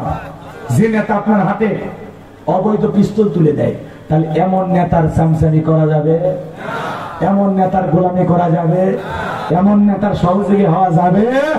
কথা ক্লিয়ার? যে নেতা নামাজ পড়ে, কোরআন পড়ে, নিজের ইমামতিতে কর্মীদেরকে নামাজ আদায় করে, যে বলে আমার দল করে তোর নামাজ পড়তে হলে ওই দলের সাথে থাকা লাগবে। কথা ক্লিয়ার? মুরব্বীর একটু বলে দিই, মুরব্বীর কথা বলবো। মুরব্বী কারা? প্রত্যেকটা মানুষ কিন্তু কাউকে কাউকে একটু মানে মূল্যায়ন করে, মানার চেষ্টা করে। প্রত্যেকটা মানুষের কিন্তু একটা বিপদের বন্ধু থাকে, মুরব্বী থাকে না? আপনি হয়তো যে কোনো বিপদে পড়লে আপনার বড় ভাইয়ের কাছ থেকে পরামর্শ নেন, যে কোনো একটা বিপদে পড়লে আপনার এক চাচা আছে, তার থেকে পরামর্শ নেন। এরকম যাদেরকে আমরা মুরব্বী মানি, শ্রদ্ধা করি। কথা কি ক্লিয়ার? কথা কর বললেন। ওই মুরব্বীর কাছে গেছে, যা বলতেছে মুরব্বী মাথা করো না, কি হয়েছে? বইয়ের সাথে ঝগড়া আছে, এটা কি হয়েছে? ওই সিগারেট চেনেন না আপনারা? সিগারেটের ভিতরে যে তামাক আছে, ওগুলো ফেলায় দিয়া ভিতরে নতুন করে আপলোড করছে গাঁজা। গাঁজা আপলোড করে বলতেছে টান মার, গাঁজা খাবি আর দেখবি মেজাজ ফুরফুরে হয়ে যাবে। তখন বলছে, হ্যাঁ গাঁজা খাই তো টেনশন কমে যাচ্ছে, বইয়ের কথার মনেই নেই, কথা কয় না কেন? এরপরে একদিন আপনাকে গাঁজা খাওয়াইলো, আর একদিন ফেন্সিডিল খাওয়াইলো, আর একদিন সিনেমা হলে নিয়ে গেল, একদিন পতিতালয়ে নিয়ে গেল, একদিন যাত্রার প্যান্ডেলে নিয়ে গেল। ওই মুরব্বীর সাথে ওঠা বসা কইরা মুরব্বীও শয়তান, আপনারও শয়তানের বাচ্চা বানাইছে। কথা কম কথায় আছে ভাই, সৎসঙ্গে স্বর্গবাস, অসৎসঙ্গে সর্বনাশ। নামাজি লোকের সাথে বন্ধুত্ব করবেন, একদিন আপনি বেনামাজির থেকে নামাজি হয়ে যাবেন। ভালো মানুষের সাথে ওঠা বসা করবেন, আপনিও ভালো মানুষ হবেন। সুদখোরের সাথে ওঠা বসা করলে আপনিও সুদখোর হবেন। বেনামাজির সাথে ওঠা বসা করলে আপনি বেনামাজি হবেন। কথা বুঝলেন না? তাহলে শেষবারের মতো আর একটা কথা বলেই দিই। এক ধনী লোক, রক্ত লাগবে, কারোর সাথে রক্তের গ্রুপ মেলে না, এক কৃপণের সাথে রক্ত মিলে গেছে। এইবার কৃপণকে নিয়ে হাসপাতালে জোর করে নিয়ে গেছে। কৃপণ বলতেছে, আমি ঠিক মতো ভাতই খাই না, আমি রক্ত দেবো। জোর করে ধরে 3 ব্যাগ রক্ত নিয়ে ধনী বেচারা 3 লাখ টাকার চেক লিখে দিয়েছে। কয় লাখ? এই 3 লাখ টাকার চেক পাইয়া কৃপণ বলতেছে, এটি কি? কয় 3 লাখ। আরো 3 ব্যাগ দেন। তখন বলতেছে, আপাতত লাগবে না, যদি লাগে তোরে খবর দেওয়া হবে। কয়েক মাস পর আবার ধনী রক্তের প্রয়োজন হলো, কৃপণকে টেলিফোন করা হলো। কোথায়? জামালপুরে শেফালি হসপিটাল। আপনি যান, আমি আসতেছি। রুগী আসার আগে কৃপণ 3 ব্যাগ রক্ত দেওয়া শেষ। এইবার ধনী বেচারা বের করছে মাত্র 10 টাকা, 2 টাকার নোট। কয় টাকা? তা 3টে সেরা, 2টে অসল, কোনো মতে মাজা সোজা করে দাঁড়িয়ে আছে। এই টাকা যখন কৃপণের হাতে দিয়েছে, কৃপণ তখন বলছে, ভাই আগে 3 ব্যাগ দিলাম, 3 লাখ টাকা দিলেন, আর এইবার মাত্র 10 টাকা, ব্যাপারটা কি? তখন বলতেছে, দোষ আমার না, দোষ তোমার। কেন? আমি আগে ধনী ছিলাম, মনটা বড় ছিল, তুই কৃপণ, তোর রক্তে ভেজাল। যেদিন থেকে তোর রক্ত আমার শরীরের ভিতরে ঢুকছে সেদিন থেকে আমি নিজেও কৃপণ হয়ে গেছি। কথা কোন ঠিক কিনা? যেমন লোকের সাথে ওঠা বসা করবেন আপনার স্বভাবটাও তেমন হবে। নামাজি বন্ধু বানাইলে আপনি বন্ধু নামাজি, আপনি নামাজি। কথা বলে ঠিক কিনা? ওই লোকের সাথে বন্ধুত্ব করেন যে বন্ধু নামাজের সময়, ফজরের সময় আপনাকে কল দেয়, দোস্ত নামাজে উঠেছিস? কথা কয় না কেন? ওই বন্ধুর সাথে বাজারে নেমেছেন যে বন্ধু আজান হলে বলে, দোস্ত চা পরে আগে নামাজটা পড়ে আসিস। কথা বলে ঠিক কিনা? ওই রকম বন্ধুত্ব দুনিয়াতে পয়দা করেন যে বন্ধু আপনাকে বলবে আমাদের দোস্তি, আমাদের বন্ধুত্ব আমি শুধু দুনিয়াতে চাই না, ও বন্ধু আমরা একই সাথে একই জান্নাতে থাকতে চাই। এরকম লোকের সাথে বন্ধুত্ব করে। আর আপনি দুষ্ট লোকের সাথে বন্ধুত্ব করছে, রাস্তাঘাটে মেয়ে মানুষ গুলোকে দোস্ত গেল রে, ওই বন্ধু জাহান্নামে যাবে, আপনাকেও জাহান্নামে নিয়ে যাবে। কথা বল ঠিক কিনা? এই জন্য আমরা নামাজি, নেককার, মুমিন, আল্লাহওয়ালা, খোদা ভীরু এমন মানুষের সাথে বন্ধুত্ব স্থাপন করব ইনশাআল্লাহ। কারা কারা নামাজি লোকের সাথে ওঠা বসা করবেন, নেককার লোকের সাথে ওঠা বসা করবেন, সব নেতার সাথে ওঠা বসা করবেন, দুই হাত তুলে আল্লাহকে দেখান। আল্লাহ আজকের আলোচনা থেকে বক্তা শ্রোতা সবাইকে আমল করা তৌফিক দান করুন। জোরে বলেন আমিন। আর একটু জোরে বলেন আমিন। আপনার রাত্রি 12টা পর্যন্ত কথা বলতে চাইছিলাম, 12টা পার হয়ে গেছে। 26 তারিখের 27 তারিখ চলতেছে। হ্যাঁ, আলীর ঘটনা ওর মা বাটার মাশাআল্লাহ। দেখেন আসল শ্রোতা যারা এরা আছে, লিল্লাহে তাকবীর, এরা খাঁটি শ্রোতা, নির্ভেজাল মানুষ। আপনারা যেরকম নির্ভেজাল ভাবে কোরআনের কথা শুনতেছেন, এরকম নির্ভেজাল আমল করে আল্লাহ যেন জান্নাতের গেট পর্যন্ত পৌঁছায় দেয়। আরেকবার বলেন আমিন। হযরত আলী রাদিয়াল্লাহু তাআলা বলতেছেন, এ যুবক, বলবো এখনকার যুবকেরা কিন্তু পাগল। সেদিন দেখলাম কলম্বিয়ার একজন যুবক, টেটু চেনেন আপনারা? টেটু, স্ট্যাটু, নাকটা কাইটা বিকলঙ্গ বানাইছে, চোখের ভিতরে টেটু আঁকছে, গালের ভিতরে আঁকছে, দাঁতের ভিতরে আঁকছে, পুরোটা দেহ টেটু আঁকাইয়া সার্জারি কইরা বিকল্প ব্যবস্থা করেছে। ও বলতেছে আমি আমার চেহারাটাকে এমন ভাবে বিকৃতি করব যাতে দুনিয়ার মানুষ আমাকে নিয়ে ভাবনা চিন্তা করে, মিডিয়ার মাধ্যমে আমার কথাটা ভাইরাল হয়ে যায়। আল্লাহ তাআলা বলেন, লাকাদ খলাকনাল ইনসানা ফি আহসানি তাকওয়িম। আল্লাহ বলে, বান্দারে সুন্দর আকৃতি দিয়া চারটা কসম খায়া আল্লাহ তাআলা বলতেছেন, সুন্দর আকৃতি দিয়া, সুন্দর গঠন দিয়া, বড় সুন্দর করে আমি আল্লাহ পাক মানুষকে সৃষ্টি করেছি। আপনাকে আমাকে সুন্দর করে সৃষ্টি করেছেন কে? আর একটু জোরে বলেন কে?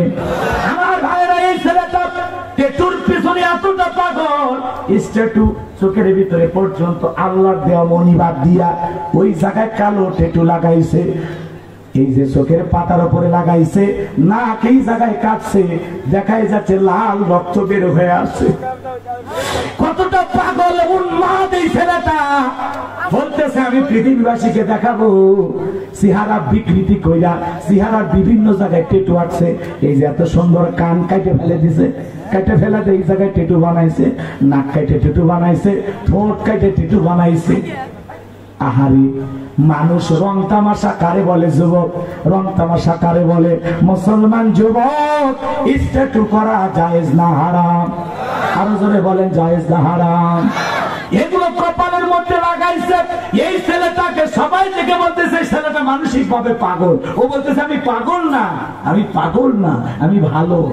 আমি দুনিয়ার মানুষের সামনে উদাহরণ সৃষ্টি করতে চাই যে কিভাবে স্ট্যাটু বিভিন্ন জায়গায় অঙ্কন করেও সুস্থভাবে চলাফেরা করা যায়, সুস্থভাবে বেঁচে থাকা যায়। সে আসলে ভাইরাল হওয়ার নেশায় এগুলো করছে। কথা কোন ঠিক কিনা? আচ্ছা, না কেউ কাটে স্ট্যাটু আঁকা, কথা কোন দেখা, কান কেটে স্ট্যাটু বানাইছে, তাহলে এরা পাগল ছাড়া আর কি? কথাকে বোঝা গেল? এই জন্য মাঝে মাঝে দেখবেন যুবকেরা ভাইরাল হওয়ার নেশা, কে কি করতেছে ঠিক না, কথা কম। এই ভাইরাল হওয়ার নেশা যুবকেরা ছেড়ে দাও। হে যুবক, তোমাদের পায়ে হাত দিয়ে অনুরোধ করি, তো মুসলিম, তুমি দেখবেন স্ট্যাটু করে প্রেমিকের নাম লিখে আছে, কথা বলে কেন? এক যুবক মনে করেন প্রেমিকের ছবি এই জায়গাতে স্ট্যাটু দিয়ে বানাইছে, প্রেমিকের ছবি, নাউজুবিল্লাহ কর। সে আবার মুসলমান দাবি করতেছে। মুসলিম যুবক যারা আছে খবরদার, আল্লাহ দিয়ে সুন্দর চেহারা বিকৃতি কইরা স্ট্যাটু দিয়া বিভিন্ন ভাবে মানুষকে দেখাবা, আমোদ প্রমোদ করবা, মনে রাখবা এগুলো দাজ্জালি স্বভাব, এগুলো পরিহার করতে হবে। কোন মুসলিম যুবক এগুলো অঙ্কন করতে পারে না, স্ট্যাটু মুসলমানের দেহে থাকতে পারে না, পারে না। কথা বলে ঠিক না? ডিজিটাল পাগল হয়ে গেছে সব। আমার যুবক ভাইরা গভীর মনোযোগ দিয়ে কথাগুলো শুনে যাও। তোমাদের উদ্দেশ্যে বলে যাই, তোমাদের উপরে তোমাদের রক্তের উপর ইসলাম প্রতিষ্ঠিত হয়েছে। তোমরা যুবকেরা ঘুরে দাঁড়ালে সমাজ পরিবর্তন হয়ে যাবে। দেখলা না কত দল আন্দোলন করলো বিগত 16 বছর, কেউ পরিবর্তন করতে পারলো না। বৈষম্য বিরোধী ছাত্র আন্দোলনের নেতৃত্ব দেওয়ার কারণে এই তরুণ ছাত্ররা সমাজটাকে পরিবর্তন করে দিল। বিগত 16 বছরে যারা শাসন করেছিল ছাত্র আন্দোলনের তোপের মুখে তারা পালিয়ে গেছে। কথা কন? তার মানে যুবকদের একটা স্পিরিট আছে, এই স্পিরিটটা ইসলামের কাজে লাগাইতে হবে, এই স্পিরিটটা দ্বীনের বিজয়ের কাজে লাগাইতে হবে। কথা বলে ঠিক কিনা? এই জন্য যুবক তোমাদের রক্ত ইসলামের জন্য বড় প্রয়োজন। কথা বলে ঠিক কিনা? সাহাবায়ে কেরাম যেভাবে রক্ত দিয়ে আল্লাহর জমিনে দ্বীন প্রতিষ্ঠিত করেছেন, যুগে যুগে রক্ত দিয়ে যুবকেরা যেভাবে ইসলাম নামের গাছটাকে মজবুত ভাবে দাঁড়িয়ে রেখেছেন। মনে রাখবা, দুনিয়ার গাছ বাঁচানোর জন্য যেমন পানির প্রয়োজন হয়, ইসলাম নামক গাছটাকে জিন্দা রাখতে হলে শহীদের রক্তের প্রয়োজন হয়। এজন্য ইসলামের জন্য জান মাল রক্ত দিতে কারা কারা রাজি? 2 হাত তুলে দেখান। লিল্লাহি তাকবীর। আল্লাহ এদেশের সকল যুবকদের রক্ত ইসলামের জন্য কবুল করুন। আর একটু জোরে বলেন আমিন। আমরা ইসলামের জন্য জীবন দিতেও রাজি, জীবন নিতেও রাজি। কথা ক্লিয়ার? মনে থাকবে তো ইনশাআল্লাহ। আমার ভাইরা, এইবার হযরত আলী রাদিয়াল্লাহু তাআলা বলেন, যুবক, হে যুবক, তুমি যাও, দেন মোহর আছে নাকি? বলে না নাই। ঠিক আছে, যাও, আমি তোমাকে মোহরানা বাবদ 50 দিরহাম দিলাম। বিয়ে করতে গেলে দেন মোহর লাগে কিনা? আপনাদের বিয়েতে না হলেও চলে, উল্টো শ্বশুর বাড়ি থেকে যৌতুক নাই। কাঁচা পায়খানা খাওয়া যেমন হারাম, কন্যা পক্ষের কাছ থেকে জোর করে যৌতুকের টাকা দাবি করে খাওয়া তেমনি হারাম। কথা কয় না? রাগ করেছেন মনে হয়। আমার ভাইরা, হযরত আলী রাদিয়াল্লাহু তাআলা 50 দিরহাম দিয়ে দিলেন, যাও মহিলার কোষার উপরে ফেলে দিয়ে আসো, এই মহিলার সাথে আজকে বিবাহ সম্পন্ন করে দেব। আমার যুবক ভাইরা, হৃদয়ের কান পেতে কথাগুলো শুনে যাও। এবার 50 দিরহাম যখন ফেলে দেওয়া হলো, মহিলার হুঁশ ফিরে আসছে। মহিলা টেনশনে পড়ে যাচ্ছে যে সামনে কি হতে যাইতেছে, ভয়ঙ্কর ঘটনা, ভয়ঙ্কর ঘটনা। খলিফা তো না বুঝেই আমার ছেলের সাথে আমার বিয়ে দেবে। আমি তো জানি ওইটা আমার সন্তান, যদি আমি এখন অস্বীকার করতেছি। কথাকে বুঝতে পারতেছেন? মনে মনে টেনশনে পড়ে গেল, কারণ মেয়েটার অন্তরেও কার ভয় আছে? আরো জোরে বলেন, আল্লাযীনা ইযা যুকিরাল্লাহু ওয়াজিলাত কুলুবুহুম। যাদের অন্তরে আল্লাহর ভয় আছে, পরকালের ভয় আছে, তাদের সামনে যখন রবের নাম উচ্চারণ করা হবে, ভয়ে তাদের অন্তরাত্মাকে বটে বলেন আল্লাহু আকবার। মহিলার অন্তরে আল্লাহর ভয়, মহিলা চোখের পানি ছেড়ে দিয়ে কান্না করতে লাগলেন। হযরত আলী রাদিয়াল্লাহু তাআলা বলেন, ও মহিলা, কেন কান্নাকাটি করো? তুমি তো বিয়ে করতে রাজি না। আজকে আমি নিজে দাঁড়িয়ে থেকে তোমাদের বিবাহ সম্পন্ন করব। যেহেতু তোমারও স্বামী নাই, ওই ছেলেরও বউ নাই, ছেলেটা যুবক, দেখতে তো চেহারা খারাপ না, তুমি মহিলার সাথে আজকে বিবাহ সম্পন্ন করে দিতে চাই। এইবার মেয়েটা চোখের পানি ছেড়ে দিয়ে কাঁদে আর দেখে বলে, ও আমিরুল মুমিনিন, খবরদার এমন কাজ আপনি করবেন না। আমি দুনিয়ার স্বার্থের কারণে, দুনিয়ার চাপে পইরা, ভাইদের ষড়যন্ত্রের কারণে নিজের ছেলেটাকে অস্বীকার করেছিলাম। খলিফা, খবরদার, খবরদার, আমার ছেলের সাথে বিয়ে দেবেন না। ওটা আমার নারী সেরাধন, ওটা আমার সন্তান, আমি স্বীকার করলাম। বলুন আল্লাহু আকবার। বিচারেরও কৌশল আছে না? অপরাধের অপরাধ স্বীকার করার জন্য রিমান্ডেও নেওয়া লাগে, ঝুলেন লাগে, প্লাস আঙ্গুল তোলা লাগে, কত কৌশল থাকে, কথা কয় না। এটা সাহাবায়ে কেরামদের মেধা দেখেন, প্রজ্ঞা দেখেন, জ্ঞান দেখেন, কি কৌশলে সত্যটা স্বীকার করলো। আল্লাহু আকবার বলেন।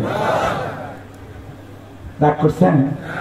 নবী সুলাইমানের কাছে 2 জন মহিলা দাউদ আলাইহিস সালামের দরবারে আসছিল বিচার নিয়ে, মনে আছে? এ বলে এই সন্তান আমার, ও বলে আমার। দুইজনে দাবি করতেছে। এবার দাউদ আলাইহিস সালাম যে মহিলাটা বয়স কম তারে সন্তানটা দিয়ে দিল। এইবার যে মহিলার অরিজিনাল বাচ্চা সেই মহিলাটা কাঁদতে কাঁদতে চলে যাচ্ছে। সুলাইমান আলাইহিস সালাম তখনও পয়গম্বর, বাবার যে সিয়ার, ক্ষমতার সিয়ার, সেই সিয়ারও পায় নাই, নবুয়তও পায় নাই। কিন্তু মেয়েটার চেহারা দেখে বুঝতে পারছে যে মেয়েটা ন্যায় বিচার পায়নি। তখন বলছে, মা আপনি কান্না করবেন না, আমার বাবার কাছে যা বলেন বিচার আবার পুনরায় করেন। কথা বলছেন না? এইবার দুইজন মহিলাকে আবার নিয়ে যাওয়া হলো। এইবার ওই মহিলা বলতেছে সন্তান আমার, আর ওই মহিলা বলতেছে আমি তো দিয়েই দিচ্ছি, আপনার বিচার আমি মেনে নিচ্ছি। কিন্তু মহিলার ভিতরে কষ্ট, কান্না চোখ দিয়ে চলে আসতেছে। তখন সুলাইমান আলাইহিস সালাম বলতেছে বিচার এইভাবে না, যেহেতু সন্তান দুইজনে দাবি করতেছেন, তরবারি আনো, নিয়ে আসো, সন্তানটাকে দুই টুকরো করে দুইজনকে দিয়ে দিই। যেই তরবারি আনে সন্তানকে দুই টুকরো করার প্রস্তুতি না হচ্ছে, যেই মহিলা সন্তান পেটের বাচ্চা, সে দেরি করতে পারে, দৌড়ে আসছে, বলে আপনার পা ধরি, সন্তান ওকে দিয়ে দেন। আমি তো চাইনি, সন্তান দিয়ে দেন, আমি আর দাবি করবো না, আমি আর দাবি করবো না। তখন সুলাইমান আলাইহিস সালাম বলতেছে, আব্বা এই মহিলারই সন্তান, আর যে মহিলা সন্তান দাবি করছে ওর দায় নেকড়ে বাঘ খাইছে, আর এই সন্তান যে মহিলা এখন কান্না করতেছে এর অরিজিনাল সন্তান। আল্লাহু আকবার বলে। তাহলে তাদের বিচারে কি কৌশল ছিল? সুবহানাল্লাহ বলেন, আরেকটু জোরে বলেন সুবহানাল্লাহ। তো ইসলাম যখন প্রতিষ্ঠিত করবেন এরকম ন্যায় বিচার কৌশল অবলম্বন করে করা হবে। অপরাধী অপরাধও স্বীকার করবে, বিচারের জায়গায় যে বিচার প্রার্থী সে ন্যায় বিচারও পাবে। কথা কোন ঠিক না? ওরা আয়না ঘর বানায় বিচার করতো, কথা কন রাগ করতেছে। এখন যারা বড় বড় মাতবাড়ি করবে ওদেরকে মাঝে মাঝে আয়না ঘরে নিয়ে যা রাখা লাগে। এত ফাল পারিস কেন, কি হয়েছে তো? কথা কন। আল্লাহ যেন সমস্ত মানুষদেরকে হেদায়েত দান করেন। আমরা যা হয়েছে হয়েছে, ভুলে যায় নতুন বাংলাদেশ কায়েম করব। ঠিক আছে তো ইনশাআল্লাহ? আল্লাহ এই দেশকে কবুল করেন। ও আখিরি দাওয়ানা আলহামদুলিল্লাহি রাব্বিল আলামিন। বেঁচে থাকলে আবারও দেখা হবে ইনশাআল্লাহ নলসিয়া 17 নভেম্বর। নতুন কোন বিষয় নিয়ে আলোচনা হবে ইনশাআল্লাহ। আসবেন ওই জায়গায়, যতটুকু পারি আলোচনা করে শোনাবো। আজকের আলোচনা এতটুকু শেষ। কেউ কিছু বলবেন? পর্দার ওয়াজ না, মহিলাদের ওয়াজ আর হবে না। আপনারা ওই দিন আসেন, মহিলাদের ওয়াজ করে দেবেন ইনশাআল্লাহ। সকলে দরুদ ইব্রাহিম পড়ুন। আল্লাহুম্মা সাল্লি আলা মুহাম্মদ ওয়া আলা আলি মুহাম্মদ কামা সাল্লাইতা আলা ইব্রাহিম ওয়া আলা আলি ইব্রাহিম ইন্নাকা হামিদুম মাজিদ। আল্লাহুম্মা বারিক আলা মুহাম্মদ ওয়া আলা আলি মুহাম্মদ কামা বারাকতা আলা ইব্রাহিম ওয়া আলা আলি ইব্রাহিম ইন্নাকা হামিদুম মাজিদ। একটা এলান শুনি। আগামী 28 অক্টোবর রোজ সোমবার নলসিয়া মোমিনাবাদ মহিসুন্নাহ নুরানি হাফিজিয়া মাদ্রাসা, সেখানে বিরাট ওয়াজ মাহফিলের আয়োজন করা হয়েছে। সেই মাহফিলে ওয়াইজিন হিসেবে উপস্থিত থাকবেন আল্লামা জুনায়েদ হাবিব, যুগ্ম মহাসচিব হেফাজতে ইসলাম বাংলাদেশ, এবং আল্লামা ইয়াহিয়া মাহমুদ সাহেব উপস্থিত থাকবেন। আল্লামা ইয়াহিয়া মাহমুদ সাহেবের বয়ান এশারের পরে শুরু হয়ে যাবে ইনশাআল্লাহ। যারা এখানে যেতে চান 28 তারিখ ইনশাআল্লাহ মতি মুসলিম মাদ্রাসা ইনশাআল্লাহ সবাই চলে যাবেন।